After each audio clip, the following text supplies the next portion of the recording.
ಇಲ್ಲಪ್ಪ ಅವಕಾಶ ಮಾಡಿಕೊಳ್ಳಿದ್ರೆ ಪಾರ್ಟಿ ಸಲುವಾಗಿ ಸಂಘಟನೆ ಸಲುವಾಗಿ ಕೆಲಸ ಮಾಡ್ತೀವಿ, ಇಡೀ ರಾಜ್ಯದಲ್ಲಿ ಒಡೆದಂತ ಎಲ್ಲ ಮನಸ್ಸುಗಳನ್ನು ಒಂದು ಮಾಡ್ತೀವಿ, ಮುಂದಿನ ದಿನಗಳಲ್ಲಿ ಎಲ್ಲ ಹಿರಿಯ ನಾಯಕರ ಹತ್ರ ಹೋಗ್ತೀವಿ.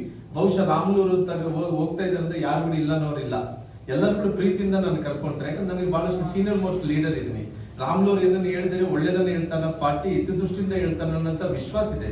ಇಡೀ ಕರ್ನಾಟಕ ರಾಜ್ಯದಲ್ಲಿ ಒಬ್ಬ ಕ್ರೆಡಿಬಿಲಿಟಿಯನ್ನು 30 ವರ್ಷಗಳ ಕಾಲ ಪಾರ್ಟಿ ಸಲುವಾಗಿ ನಾನು ದುಡಿದು ಒಬ್ಬ ಕ್ರೆಡಿಬಿಲಿಟಿಯನ್ನು ಬೆಳೆಸ್ಕೊಂಡಿದ್ದೀನಿ. ಇವತ್ತು ಯಾವ ಒಬ್ಬ ಜಾತಿ ವ್ಯಕ್ತಿ ಹೋದಂತ ಟೈಮಲ್ಲಿ ರಾಮ್ಲೂರ್ ಅಂದ ತಕ್ಷಣ ಬರ್ಯಪ್ಪ ಕೂಡ್ರಿ ಗೌರವವನ್ನು ಕೊಡ್ತಾರೆ. ಯಾಕಂದ್ರೆ ರಾಮ್ಲೂರ್ ಈ ರಾಜ್ಯದಲ್ಲಿ ಕಷ್ಟಪಟ್ಟನ ಒಂದು ಸೀನಿಯರ್ ಲೀಡರ್ ಇದ್ದಾನೆ ಅಂತೇಳಿ.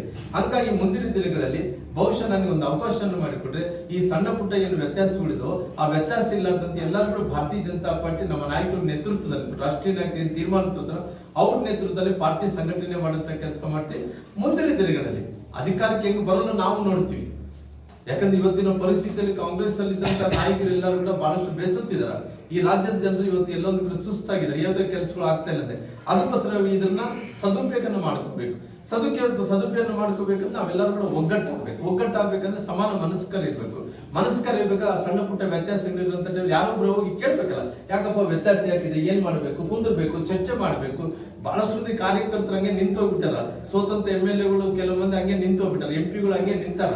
ಅವರೆಲ್ಲರೂ ಕೂಡ ಒಂದುಗೂಡಿಸ್ಬೇಕಲ್ಲ. ಒಂದುಗೂಡಿಸಂತ ಕೆಲಸ ನನಗೆ ಕೊಡ್ಲಿ ಅಂತ ಹೇಳ್ತಾ ಇದ್ದೀನಲ್ಲ, ನಾನು ಸೇವೆ ಮಾಡ್ತೀನಿ, ನಾ ಬೇರೆ ಸ್ವಾರ್ಥ ಇಲ್ಲ, ನನಗೆ ಸೇವೆ ಮಾಡಕ್ಕೆ ಅವಕಾಶ ಮಾಡಿಕೊಡ್ರಿ ಅಂತ ಪಾರ್ಟಿ ನಾನು ಕೇಳ್ಕೊತೀನಿ.